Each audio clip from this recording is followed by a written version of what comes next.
Au nom du Père et du Fils et du Saint-Esprit. Mon Seigneur et mon Dieu, je crois fermement que tu es ici, que tu me vois, que tu m'entends.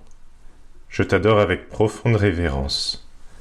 Je te demande le pardon de mes péchés et la grâce de faire avec profit ce moment de prière. Ma Mère Immaculée, Saint Joseph, mon Père et Seigneur, mon ange gardien, intercédez pour moi. Dans une famille, en général, le plus petit n'aime pas qu'on lui rappelle qu'il est le plus petit ou la plus petite. Il ou elle veut toujours jouer avec ses grandes sœurs, ses grands frères. Elle ne veut pas aller se coucher avant. Il veut tout faire comme les grands. Peut-être toi-même es-tu la dernière ou le dernier d'une famille de plusieurs frères et sœurs. Et tu sais de quoi je parle. Peut-être es-tu la première ou le premier et tu sais que ton petit frère ou ta petite sœur voulait toujours jouer avec toi, ne voulait pas aller se coucher quand c'était l'heure, voulait rester à regarder la télévision avec le reste de la famille le soir, disait ou elle disait qu'il n'était pas fatigué. Bref, les derniers des familles n'aiment pas trop qu'on leur rappelle qu'ils sont petits. Pourtant, aujourd'hui, dans l'Évangile, Jésus fait l'éloge des petits et indirectement nous recommande de chercher nous-mêmes à être petits. Saint Matthieu, si tu lis l'Évangile d'aujourd'hui, tu verras que Saint Matthieu raconte qu'à un moment, Jésus prend la parole et loue Dieu son Père. Il lui dit « Père Seigneur du ciel et de la terre, je proclame ta louange. Ce que tu as caché aux sages et aux savants, tu l'as révélé aux tout petits. Oui, Père, tu l'as voulu ainsi dans ta bienveillance. » Oui, le Seigneur a dit des choses aux tout petits qu'il a cachées aux sages et aux savants. Quelles sont ces choses? Ce sont des choses que seule l'humilité permet de connaître. Seul le fait de nous savoir petits, de savoir que nous avons besoin de Dieu, nous permet de les connaître. Saint Augustin, par exemple, avant sa conversion, Saint Augustin était ce qu'on pourrait appeler un sage. Il avait étudié la rhétorique, il est devenu professeur de rhétorique. Il maîtrisait extrêmement bien la langue, il la maniait avec une habileté incroyable.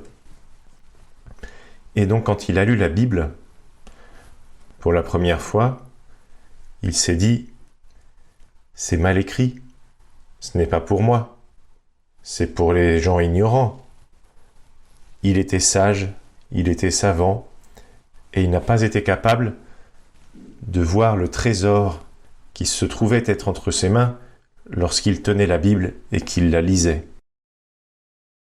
Alors que les tout-petits, les personnes qu'on pourrait dire méprisées ou peut-être simplement oubliées par les sages et les savants, ces personnes-là ont été capables d'accueillir le message de la bonne nouvelle de Jésus, de l'accueillir dans leur vie, de lui donner vie à ce message et d'essayer, ils ont été capables de trouver en Jésus un modèle, alors qu'à ce moment de sa vie, Saint Augustin a été orgueilleux, on pourrait dire. Il s'est laissé repousser par quelque chose qui n'avait pas d'importance, c'est-à-dire la forme d'un texte qui était effectivement pas le plus habile du point de vue littéraire, mais qui contenait un trésor auquel le pauvre Saint Augustin n'a pas eu accès à ce moment-là. Nous, si nous nous comportons en sages et en savants, il nous passera la même chose. Nous risquons de passer à côté de l'essentiel du message évangélique. L'essentiel du message évangélique que les tout-petits, les personnes humbles, ont compris. Alors qu'est-ce que c'est qu'ils ont compris? Qu'est-ce que c'est que Dieu a caché aux sages et aux savants et a révélé aux tout-petits? Eh bien, c'est la sagesse de la croix. Une sagesse qui est sagesse aux yeux de Dieu, mais qui est folie aux yeux des hommes. Et la plupart des hommes qui affectent d'être sages et savants, eh bien, ne peuvent pas comprendre cette sagesse de la croix, cette sagesse qui fait que nous allons trouver dans les difficultés de la vie quotidienne, et même parfois les grandes difficultés qui nous arrivent dans notre vie, sans doute. Nous en avons connu un petit peu ces derniers temps, et malheureusement peut-être continuerons-nous à en connaître.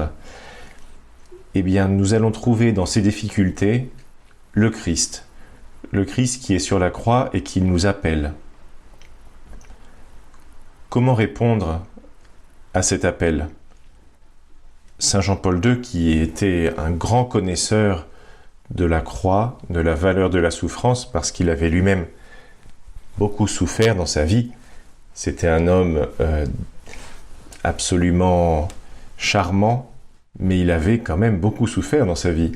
Il a perdu sa mère quand il était très jeune, puis son frère, puis son père, tant et si bien qu'à 20 ans, il s'est retrouvé orphelin de père et de mère, sans frère, sans sœur, avec les nazis aux portes de son pays, qui n'ont été chassés de la Pologne que pour laisser place aux communistes. Donc nous parlons quand même d'une personne qui savait ce que souffrir voulait dire. Et Jean-Paul II écrit en particulier dans un texte très très beau qui s'appelle Salvifici Doloris, la valeur rédemptrice de la souffrance, écrit que face à la souffrance de l'homme, il n'y a pas de raisonnement qui vaille d'une certaine manière. Bien sûr, on peut dire à une personne qui souffre, on peut dire à un malade, à une personne qui souffre un deuil ou qui souffre d'une quelconque autre manière, qu'elle peut s'unir à la croix du Seigneur. C'est vrai. Mais Jean-Paul II dit que tant que cette personne n'a pas rencontré elle-même, n'a pas fait l'expérience de la présence de Jésus dans sa vie, cela sera difficile pour elle de monter sur cette croix et d'y être heureuse. En revanche, si la personne en question réussit à voir cette souffrance comme un appel du Seigneur, une vocation de Jésus qui est le premier qui a souffert et qui a souffert plus que n'importe lequel d'entre nous, car déjà d'un point de vue physique, il a énormément souffert sur la croix, c'était un supplice intenable, mais surtout d'un point de vue moral, il était Dieu, il était venu sauver tous les hommes, il a été abandonné par quasiment tout le monde, à part sa mère, la Sainte Vierge, les saintes femmes et Saint Jean qui était au pied de la croix. Donc le Seigneur a souffert de la solitude, a souffert de l'abandon des siens, il a même souffert de l'incompréhension de la volonté de Dieu d'une certaine manière, parce que il a demandé à son Père de le délivrer du calice qu'il allait boire, et Dieu son Père ne l'en a pas délivré. Au contraire, il lui a demandé de boire le calice jusqu'à la lie.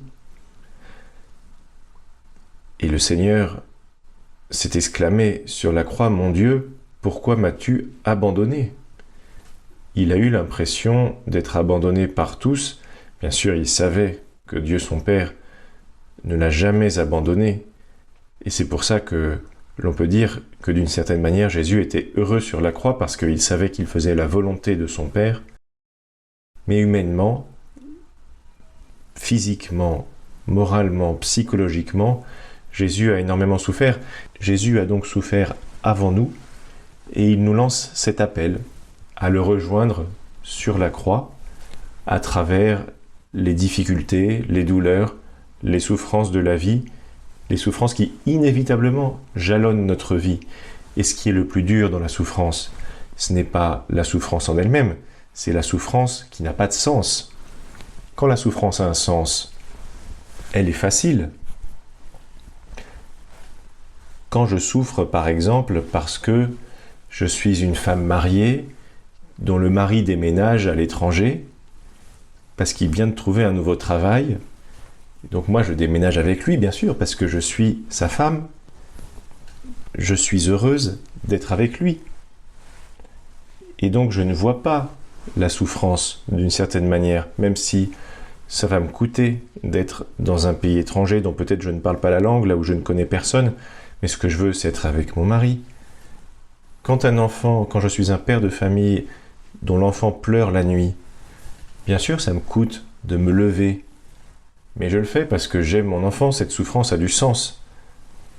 De la même manière, si nous voyons la souffrance comme un appel du Seigneur à le suivre sur la croix, un appel de quelqu'un qui a souffert avant nous, plus que nous, et qui va nous soutenir, eh bien cela donne du sens à notre souffrance, cette souffrance qui nous permet de nous associer à Jésus pour sauver le monde entier, pour, comme dit saint Paul, compléter dans notre chair ce qui manque aux souffrances du Christ pour son corps qui est l'Église. Demandons donc à la Sainte Vierge de savoir nous tenir au pied de la croix, savoir même parfois nous tenir sur la croix, de savoir y voir le Seigneur. C'est cela, ce que Jésus a caché aux sages et aux savants et l'a révélé aux tout petits. Nous avons besoin de cette humilité pour être capables de comprendre, d'assimiler, de vivre cette grande leçon que le Seigneur nous a donnée. Je te remercie, mon Dieu, des bonnes résolutions, des actes d'amour et des inspirations que tu m'as communiquées dans cette méditation. Je te demande de m'aider à les mettre en pratique. Ma Mère Immaculée, Saint Joseph, mon Père et Seigneur, mon ange gardien, intercédez pour moi.